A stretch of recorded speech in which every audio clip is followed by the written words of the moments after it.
Oh, well, it's still kind of hard to believe that an experienced defender, a quality player such as Siyanda Xulu, is still without a club. You know what I'm saying?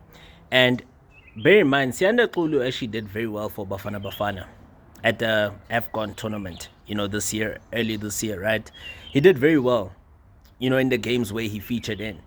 Even though there was that one game where we conceded 2 goals against Mali, we lost by 2 goals to nil in that particular game. But however, for the rest of the tournament, he was actually solid at the back. You know what I'm saying? Partnering with Motobi Mvala, sometimes it would be Gran Kekana, you know what I'm saying? But, he really did well because his experience was very effective in helping our defense not concede, easy goals, right? Um, but currently, I'm sure that most of y'all are aware that he is clubless currently, right now. He is still without a club, as him and SuperSport United decided to part ways. Before the beginning of the season. That was basically at the end of the 2023-2024 season when SuperSport United and their veteran defender Siyanda Xulu actually parted ways. So remember, Siyanda Xulu is a seasoned defender. Great experience. He has played in Europe. He has played in Russia.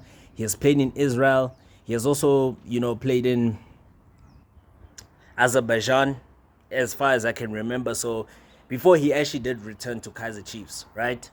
Remember, he featured for FC Rostov. Remember, he first played for Mamelodi Sundowns, right?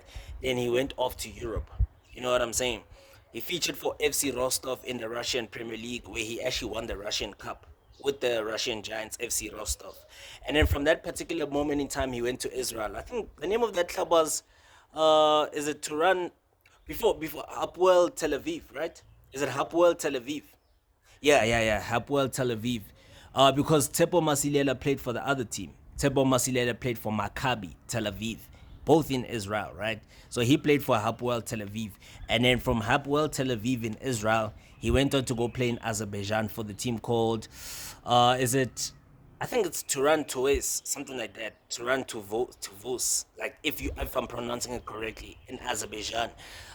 One of several South African players that have actually played in Azerbaijan. Remember, Henry Pule XTN also played in Azerbaijan. Featured for Sabah FC. After his contract got terminated with Kaizer Chiefs in 2019. You know what I'm saying? So Siyanda Xulu then returned to South Africa. He played for Kaizer Chiefs, then he went to Maritzburg United, and then he was on the books of SuperSport United, right? And so what I can just say is that Siyanda Xulu has actually had a great career.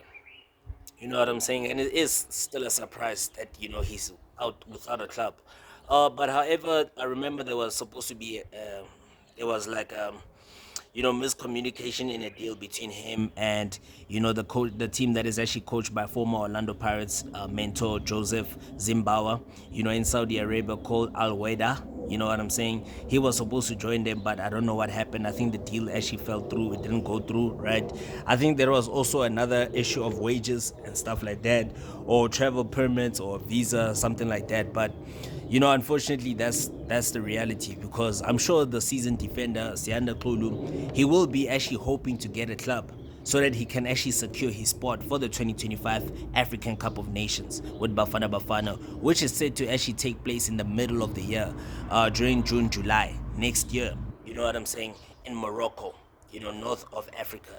And it kind of comes as a surprise that Morocco is hosting the African Cup of Nations, because Morocco has always viewed themselves as not being African.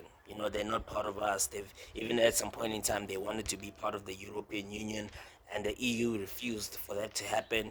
And we know most of them view themselves as being Arabic. They don't view themselves as being African. So it does come as a surprise to actually see them hosting the next continental showpiece. However, it will actually be a great idea. On the other side, it will actually give most of us an opportunity to go see how the country is, how it has actually developed over the years, because I do hear that Morocco is actually a well developed country, with great infrastructure. Excuse me, with great infrastructure, you know what I'm saying, and some great sporting facilities. So I'm also looking forward to seeing that, and hopefully Bafana Bafana will qualify. And I believe they will qualify. Definitely Bafana Bafana will qualify. They won't disappoint.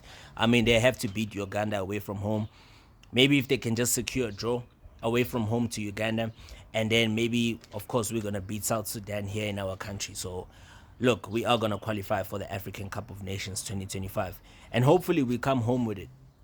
And I know the fact that Morocco will be hosting it, all eyes will be there on them, and the pressure will actually be on them. You know what I'm saying? So it's not going to be a very easy tournament for us, but I'm saying that we should be optimistic. The fact that we made it to the semifinals in the previous tournament should tell you that, guys, we can go all the way. We can even come back home with it. You know what I'm saying?